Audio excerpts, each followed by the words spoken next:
রোজা পালন করা হবে। এই সময়তে রোজাদার বান্দা তার প্রত্যেক নিঃশ্বাসে নিঃশ্বাসে ইবাদত হয়, তার বসে থাকা ইবাদত হয়, তার হাঁটা চলা ইবাদত হয়, তার কথা বলা ইবাদত হয়।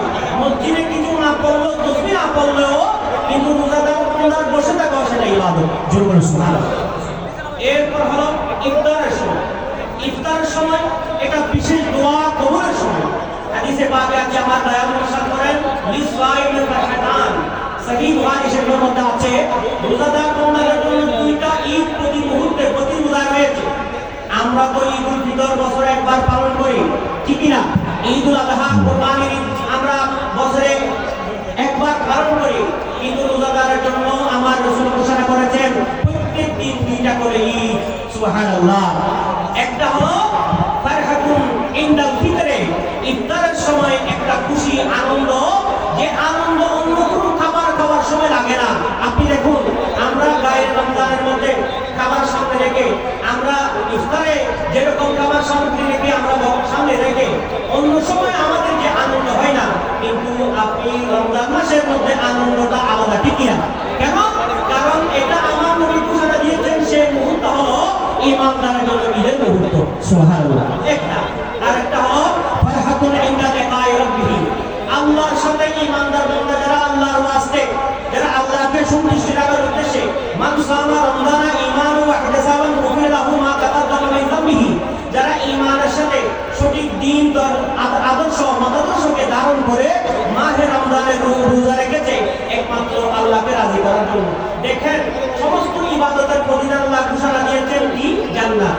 আপনি নামাজ পড়েন, ইয়া আইয়ুহাল্লাযীনা আমানু ওয়া আমিলুস সালিহাত কানাত লাহুম জান্নাতুল ফিরদাউসি নুজুলা, ঠিক কি না? ইন্নাল্লাযীনা আমানু ওয়া আমিলুস সালিহাত কানাত লাহুম জান্নাতুল ফিরদাউসি নুজুলা, যারা নেক কাজ করে, ভালো কাজ করে, নামাজ পড়বে, নামাজ ভালো কাজ, রোজা ভালো কাজ, আপনার হজ, আপনার যাকাত, এভাবে সাদকা খায়রাত ভালো কাজ, সব কাজের বিনিময় জান্নাত। কিন্তু আল্লাহ রোজার বিনিময়ে আল্লাহ জান্নাত বলেন নাই। আল্লাহ তাআলা কি বলেছেন? আল্লাহ তাআলা বলেছেন, দেখুন, কুল্লে আমালি ইবনে আদম, আসসালামু আলাইকুম, কুল্লে আমালি ইবনে আদম ইউদাফু লাহুল হাসানা বিআশরি আমসালিহা ইলা 700 দিন। মানব জাতি আদম আলাইহিস সালামের সন্তানের প্রত্যেকটা ভালো কাজের বিনিময় একটা নেক কাজ 10টা সওয়াব, 10 থেকে 700 গুণ, ইল্লা সাওম, তবে রোজার ব্যতীত। অর্থাৎ রোজার সওয়াবের কোনো হিসাব নাই। তো রোজার বিনিময় কি? আল্লাহ তাআলা বলেন, আস-সাওমু লি ওয়া আনা আজযু বিহি, রোজা আমার জন্য আর আমি খোদা নিজ কুদরতির হাতে এই রোজার প্রতিদান দান করব। সুবহানাল্লাহ। অপর হাদিসের বর্ণনায় আছে, আস-সাওমু লি ওয়া আনা আজযু বিহি, রোজা আমার জন্য, আমি স্বয়ং রব্বুল আলামিন বান্দার প্রতিদান হয়ে যাব। কি মানি? জান্নাত দামি না জান্নাতের মালিক দামি? কে দামি? জান্নাত যিনি বানিয়েছেন তিনি দামি, ঠিক না? জান্নাতের মালিক কে? আল্লাহ। জান্নাতের খালিক কে? আল্লাহ। যদি আপনার জন্য জান্নাতের মালিক যদি আপনার হয়ে যায়, জান্নাতের খালিক যদি আমার আপনার হয়ে যায়, তাহলে জান্নাত অবশ্যই আমাদের হয়ে যাবে। কথা বলেন ঠিক কিনা? এই জন্য রোজার একমাত্র পুরস্কার হলো জান্নাত। কেন? বান্দা নামাজ পড়েছে, নামাজই বলতে পারবে, কিন্তু রোজা রেখেছে, ঘরের ভিতরে খাবার আছে, খেলে কেউ বলতে পারবে না। খাবার থাকা সত্ত্বেও বান্দা আল্লাহকে ভয় করেছে, আল্লাহকে ভয় করেছে। এই জন্য আল্লাহ এত বেশি রোজার মধ্যে ফজিলত রেখেছেন, কারণ রোজা বান্দা আল্লাহর ওয়াস্তে রেখেছেন। এই জন্য কাল মাহশারের ময়দানে যেরকম প্যান্ডেলিং হবে একটা, সেই প্যান্ডেলিংয়ের মধ্যে শুধু রোজাদার বান্দাদের জন্য সেখানে আলাদা ব্যবস্থা হবে। হাদিসে পাকের মধ্যে আছে যে আল্লাহ ঘোষণা দিবেন, বান্দা তোমরা আমার জন্য উপবাস থেকেছো, আমার জন্য দিনের বেলার মধ্যে পানাহার ত্যাগ করেছো, আমার জন্য তোমাদের হালাল বস্তুগুলো তোমরা ত্যাগ করেছো, কুলু ওয়াশরাবু হানিয়াম, এবার তোমরা এই মেজবান হাশরের ময়দান তোমাদের জন্য তোমরা খেতে থাকো। সুবহানাল্লাহ। আল্লাহ রাব্বুল আলামিন আমাদের এই মজলিস, এই মাহফিলকে, আজকের এই জলসায় অনুষ্ঠানকে কবুল আর মঞ্জুর করুন, আমিন। যাদের অক্লান্ত পরিশ্রমের বিনিময়ে, বিশেষ করে আমাদের মাননীয় এমপি মহোদয়, যার ত্যাগের বিনিময়ে আজকে আমরা এত সুন্দর একটি অনুষ্ঠানে ময়দানের মধ্যে পেয়েছি, ওনাকে আন্তরিক মোবারকবাদ জানাচ্ছি। আল্লাহ পাক ওনাকে দীর্ঘ হায়াত দান করুন। আল্লাহ পাক এই অঞ্চলে উনি অভিভাবক হয়ে আমাদেরকে দেশ ও জাতির খেদমত করার তৌফিক দান করুন, আমিন। ওয়া আখিরু দাওয়ানা আলহামদুলিল্লাহি আলামিন। আসসালামু আলাইকুম ওয়া রাহমাতুল্লাহি ওয়া বারাকাতুহু। আমি আমাদের যে সমস্ত স্বেচ্ছাসেবক ভাইয়েরা আছেন, আমি তাদের দৃষ্টি আকর্ষণ করছি, আপনারা প্যান্ডেলের বাইরে যারা ঘোরাফেরা করছেন তাদেরকে বসিয়ে দিই। আমি স্বেচ্ছাসেবক ভাইদের প্রতি বিশেষভাবে অনুরোধ জানাচ্ছি, আপনারা সবাইকে বসিয়ে দিন। এখন আপনাদের সামনে মূল্যবান বক্তব্য রাখবেন বিএনপি কেন্দ্রীয় কমিটির ভাইস চেয়ারম্যান, রাউজানের মাননীয় এমপি, রাউজানের অভিভাবক জননেতা জনাব আলহাজ গিয়াসউদ্দিন কাদের চৌধুরী, জননেতা জনাব আলহাজ গিয়াসউদ্দিন কাদের চৌধুরী। আলহামদুলিল্লাহ, আলহামদুলিল্লাহ। আজকে এই মাহফিলে উপস্থিত আমার প্রিয় ভাই বোনেরা, আসসালামু আলাইকুম ওয়া রাহমাতুল্লাহি ওয়া বারাকাতুহু। আমি আপনাদের কোন ভাষায় আমার কৃতজ্ঞতা জ্ঞাপন করব আমি জানি না, তবে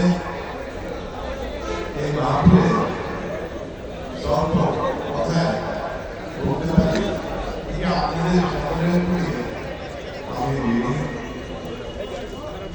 আপনারা এইভাবে যে কোন মানুষের আমাকে নির্বাচন করেছেন, আপনাদের অত্র এলাকায় সংসদ সদস্য হিসেবে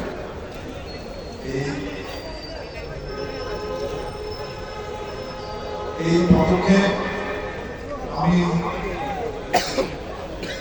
এই যে আপনারা যেটা করেছেন আমি খুবই বলতে পারবো না। আমি সংসদে গিয়েছি, শপথ নিয়েছি এবং গতকালকে ঘটনা আপনাদের মাঝে আবার ফিরে এসেছি।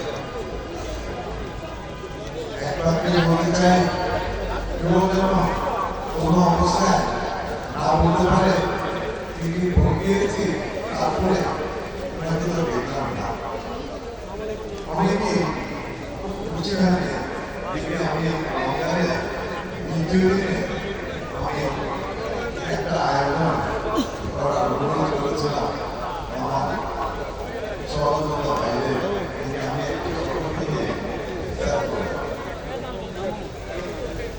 রমজান মাস সংযমের মাস, রমজান মাস সিয়ামের মাস এবং এই মাসে মাত্র দুদিন আগে আমরা শপথ গ্রহণ করেছি। পবিত্র মাসে আমাদের সকলের দায়ভার থেকে যাবে আমরা সমাজকে কি দিতে পারলাম, কি দিতে পেরেছি। আমি আজকে আপনাদের সকলকে বলতে চাই, আমি প্রতিজ্ঞাবদ্ধ, আমি প্রতিশ্রুতি নিয়ে তবে আমি প্রতিজ্ঞা করছি যে অক্টো এলাকা থেকে আমি সন্ত্রাস অর্থাৎ রাউজান থেকে সন্ত্রাস করতে পারব। আমি প্রতিজ্ঞাবদ্ধ অক্টো এলাকা থেকে আমরা অবশ্যই মাদক মুক্ত করব। পাশাপাশি আরো করেছি এলাকা মেয়েদেরকে আমরা আমার সন্তানদেরকে আমরা সুশিক্ষিত করব। এই রমজানের পবিত্র মাসে আমরা বারবার এই কথা বলে যাচ্ছি, দেখি অবশ্যই ঝামেলাটি অবশ্যই বন্ধ করতে হবে। এই এলাকায় যা হয়ে গেছে আগামী দিনে এই ঘটনাটি আসছে আমরা আর শুনতে চাই না, মাদকের আমি আপনাদেরকে শান্তিতে বসবাস করা অবশ্যই আমরা পরিবেশ সৃষ্টি করতে হবে, বিকল্প কিছু নেই। আমরা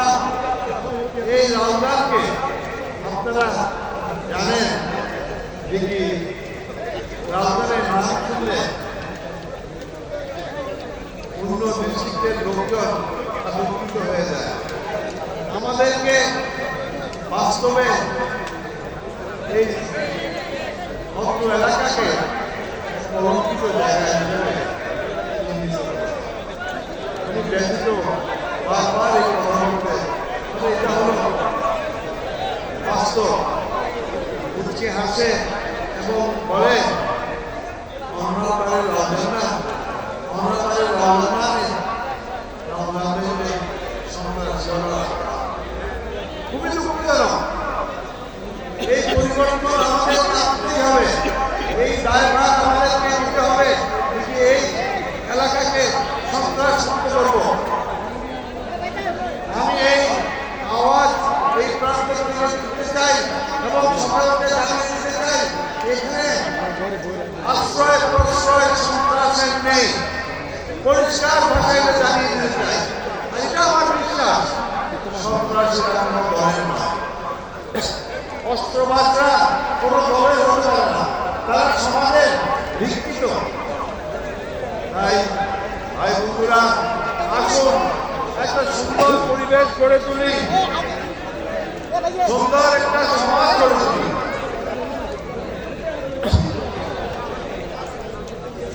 সুন্দর কল্যাণ এবং সমৃদ্ধির দিকে আমরা নিয়ে যাই আমাদের এলাকা ঘুরে ঘুরে তাকাতে চাই না আমরা সামনের দিকে এগিয়ে চলতে চাই ভাই বন্ধুরা আমি নির্বাচন করি নির্বাচনে বিভিন্ন দল ছিল সুন্দর নির্বাচন হয়েছে কোনো সংঘাত মত এবং ঘটনে এটার জন্য আমরা আজকে দুঃখিত ভালো সুন্দর পরিবেশে আমরা নির্বাচন করেছি আমি সকল দল যারা অংশগ্রহণ করেছে তাদেরকে আমি বিশেষ বিশেষ ধন্যবাদ জানাতে চাই এই যে আপনাদের অংশগ্রহণের জন্য একটা সুন্দর নির্বাচন অনুষ্ঠিত হওয়ার সুযোগ হয়েছে তাই আজকে আমরা সকলের যারা নির্বাচনে অংশগ্রহণ করেছে সকলের পরিচয় বলতে চাই যে আমরা আপনাদের একটা কথা বলতে জানিয়ে দেব নির্বাচন আমরা করেছি আমরা নির্বাচন জিতেছি কিন্তু আমরা বিশ্বাস করি যে আপনাদের প্রতিনিধি আমরা জামাতের প্রতিনিধি আমরা ইসলামী ভোটের সকলের প্রতিনিধি ভিন্ন বড় কিছু নয় কোনো সমাজে জাতীয় জামাতি দল তার কিছু সমাধান করে দিয়ে তাই নির্বাচিত হবে তাই একটা ঘটনা জানাই চাই দেখি ভোটের আগে আই ইসলামের জাতীয় জামাতি দল ভোটের ভোটার কি হয় এই দেশের বেগুন হিন্দু মুসলিম বেগুন আই বেগুন জামাতের প্রতিনিধি বেগুন প্রতিনিধি আই ন এক আরেকটা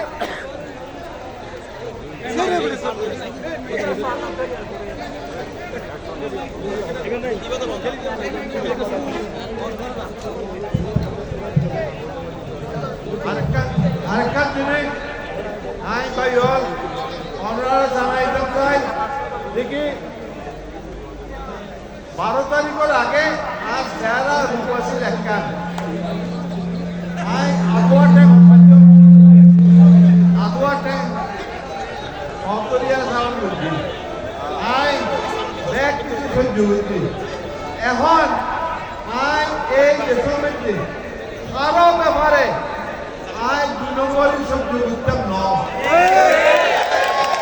আই লোক দিকেই গই আই এদের সম্বন্ধে যে কোনো কিছু বিনিময় শান্তি ফিরাই আনলাম ইনশাআল্লাহ আজিয়া রোজার দিনের ওনারা কথা জানি দেন আর তবে পাশাপাশি একটা কথা জানাই দিন আমি গিয়াসউদ্দিন কাদের চৌধুরী আওয়ামী লীগকে পুনর্বাসন করব না। কেউ যদি মনে করেন অন্যান্য জায়গায় আওয়ামী লীগের পুনর্বাসন চলছে, আমি আমার এলাকায় এই বিষাক্ত সাপকে জায়গা দিব না। আপনারা জানেন তারা একটা প্রার্থীর পক্ষে যান প্রাণ দিয়ে কাজ করেছে এবং পয়সার ইচ্ছে মতো তারা যা দেওয়ার তা দিয়েছে। এখন নির্বাচন শেষ, আপনারা যেখান থেকে এসেছেন মেহেরবানি করে ওখানে ফিরে যান। এখানে থাকার চেষ্টা করেন না, দূষিত করেন না আমাদের এলাকায়, আর দূষিত করেন না আমাদের এলাকাকে। দীর্ঘ 15-20 বছর আপনারা এই দূষিত বাতাসকে ধ্বংস করে দিয়েছেন এলাকাকে। আর নয়, আর নয়।